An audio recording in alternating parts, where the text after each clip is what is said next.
Today we're reviewing the movie we most recently watched, Mickey 17. We both saw this one in theaters. It's been a couple more days since I've seen it. It's maybe a little more fresh in your memory. But yeah, this one was on my top 10 anticipated movies this year coming out.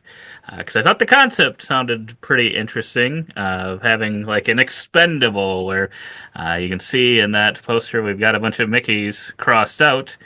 Mickey 17 is the 17th version of Mickey because they've got in this world some cloning sort of thing where you kind of retain your memories. That part I'm not really sure, but then um, we run into the fact that Mickey 17 and Mickey 18 are both alive at the same time because Mickey 17 survived an incident and he was not supposed to. So that's what makes all the drama, or so we hoped. Yes. Yeah, when I heard the name Mickey, I'm like, is this like a horror movie based on Mickey Mouse, kind of like Winnie the Pooh or whatever? Then I saw the trailer. I'm like, okay, never mind. That's interesting. So didn't make my 10 of the year, but I was excited to see it. And you were really interested. You said go see this one, so that you were very interested in my reaction to it, particularly one character's portrayal. But yeah, let's start off with our ratings of the film. We give our ratings right off the bat after, of course, this intro. That was 5 minutes. But what did you? I guess I'll start with me. This was one of your anticipated. We'll save you for last. I'll give this one a 7 out of 10.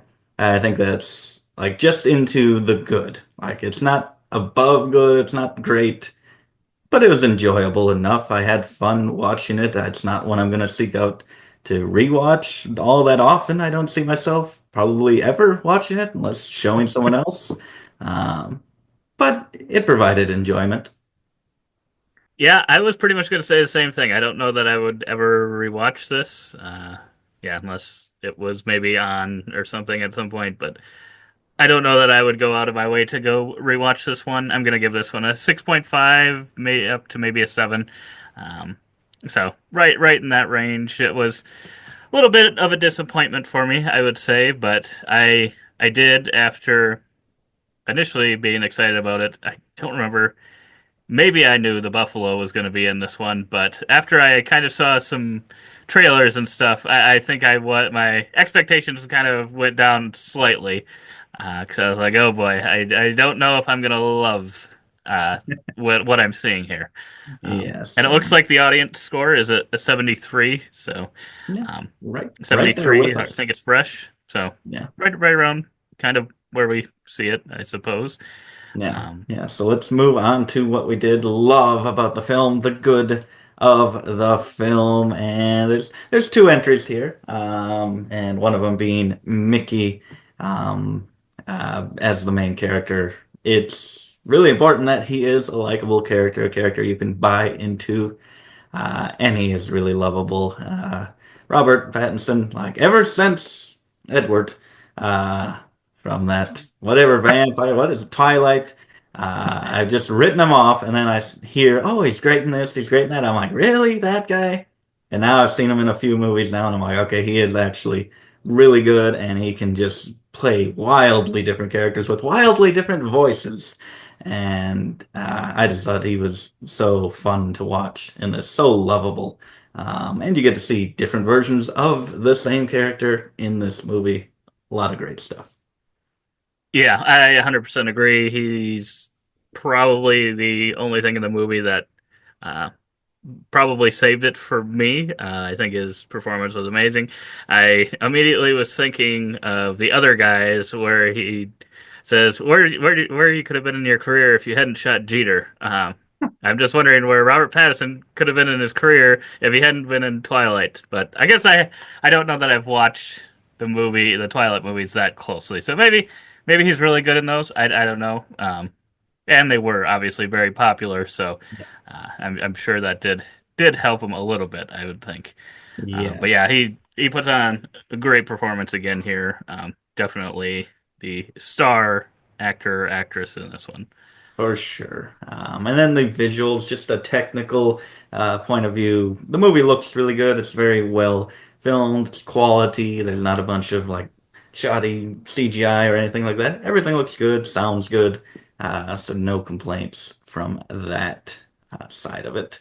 But moving on to the mixed, and it sounded like we were both pretty mixed on this one. So this is the most crowded category here. What did you think of the comedy in the movie? Yeah, that was definitely a little hit and miss. There's probably some things they were going for that I don't find probably as funny as maybe some other people. So there are maybe some things that others might find more humor in than I did. I'm trying to think if there was any like really clever humor. I don't know that there really was maybe any of that, but some of the jokes that they had were kind of funny. I thought so. I think I chuckled a few times, so that's why I would put it in mix. But there were other times where I think they were definitely trying to be funny, and I was just kind of like, I Yeah. don't know. You made me kind of like maybe not like a character or something, and now they're trying to do something funny, and Yeah. just doesn't work for me. Yeah. Yeah, I agree with that one. And speaking of some characters in here, we have the Buffalo, which is Mark Ruffalo. We refer to him as the Buffalo, and that is because the name sounds like Buffalo. But now it can be because he has the acting skills of a buffalo. According to you, you wanted to put the Buffalo into the bad category. I pulled it up to mixed. It's a wild performance. It's a really weird performance. A lot of the characters, and as you can see, that this kind of all the characters in here, a lot of really weird characters, kind of with the elite group of people. They are very wacky. Mhm. But I went into it expecting that because I heard that, and it's actually probably one of my more liked performances from Mark Ruffalo. I don't really like much of him. I think he's one of the weak spots of the Avengers franchise, but right here, I actually surprisingly enjoyed his performance. Hmm. Yeah, I definitely would have had him in the bad. And yeah, the characters in general were really strange and maybe weren't really anything I liked. Like sometimes I don't mind strange, but some of this was just I feel like maybe unexplained, and Yeah. that might be part of the mixed here with the execution as well. Kind of getting a little bit of all of them, I guess. But some things that just like I don't fully understand what we're going for here. Because yeah, they were a lot of he was part of the kind of elite class or the leader of this, and chose him to kind of be a bit of a dummy and stuff. And I get that, and that's fine. But then like the other people too, and I don't know, it they were all a little strange. But then him, I don't know. I would have rather had someone that had a little more charisma in acting. And when I think Okay. of the Buffalo, I just don't think charisma. So it Yeah. just felt like him kind of being the leader of this kind of wacky extreme group or elite group just didn't work for me at all because That's fair. I don't know. It just doesn't seem like he has the charisma that I would have wanted in that character to pull Yeah. that off. Yeah, he's better with more like awkward kind of characters.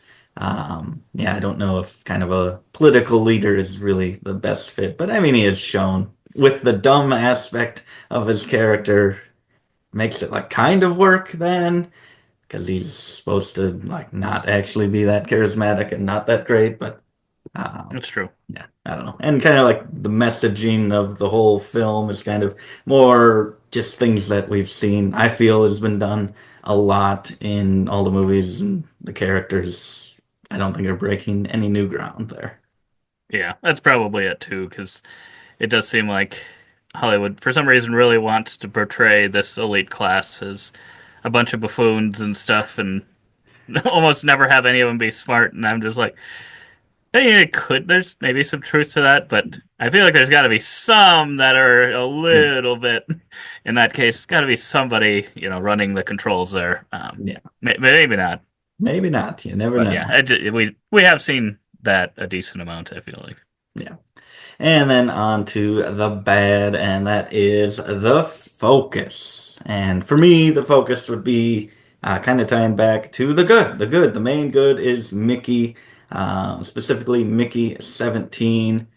And once you do get kind of duplicates, you get 17 and 18 kind of in the same time together. That's when it gets really interesting for his character. And I just feel like the focus, it introduced a lot of cool concepts and ideas.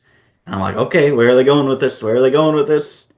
And then they just choose to focus on something else, mainly kind of the political side to it and the elites and kind of the planet that they're going on and the creatures there. And I'm just like, I'm here for Mickey. I don't really I'd rather it just be a personal story versus this big grand adventure that you have to solve and solve all the world's problems and things like that. I want something a little smaller, focused on Mickey.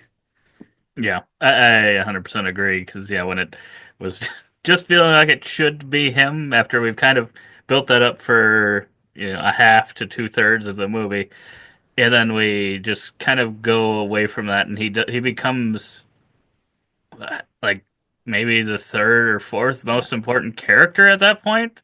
I don't understand how that works, why that was a choice, but uh, yeah, I don't know why they tried to focus on maybe too much, but yeah, there was definitely the potential there for you to do something pretty interesting because they did have like just the starting, the inklings of some good ideas, I thought, and then it just none of it really felt like it paid off.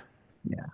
Yeah, And it and just started then going like from this to this to this to yeah, this, and yeah, couldn't just wasn't as interesting then. yeah. I think just too many ideas and possibly trying to force kind of a Hollywood kind of big spectacle finish to the movie like we are used to seeing. Maybe that kind of affects it a little bit. Production company getting involved, maybe, I don't know, but just a bit too much in there. Mhm. But still, overall, it was kind of what was it, 6 to 7 for both of us, and it's all right, and I'd say if you are interested in it based on the trailers, it's worth seeing. I could see you really liking it and or being slightly disappointed, like us here, but I think it's still worth checking out. Yeah, it's worth watching once. I don't know that you need to go to the theaters to see it Yeah, necessarily. yeah, Definitely could watch it streaming at home or whatever when it comes to that. Uh, yeah, but yeah, otherwise it's worth watching at least once, see if it's your style of movie. Because yeah, I guess if maybe you like that political aspect a little bit more, maybe you'd end up liking it just slightly more than we do. But yeah, otherwise, that's all we've got on this one. If you want to see future content on any movies coming out soon, let us know. We'll see if we can see those ones in theater, or I don't know if are there any good ones coming out on streaming, Weber. Uh, I have I never know. no clue. I never keep up with ones that are coming out on like streaming only. Oh, But yeah, there's that so was the many. Gorge earlier that we did. Yeah, So if you want to check that one out, we have watched. I'm just thinking of that one because I think it's probably so far my favorite movie of the yeah, year. yeah. But yeah. But otherwise, uh, we hope to see you on the next one. And as always, don't forget to keep on nibbling on that popcorn.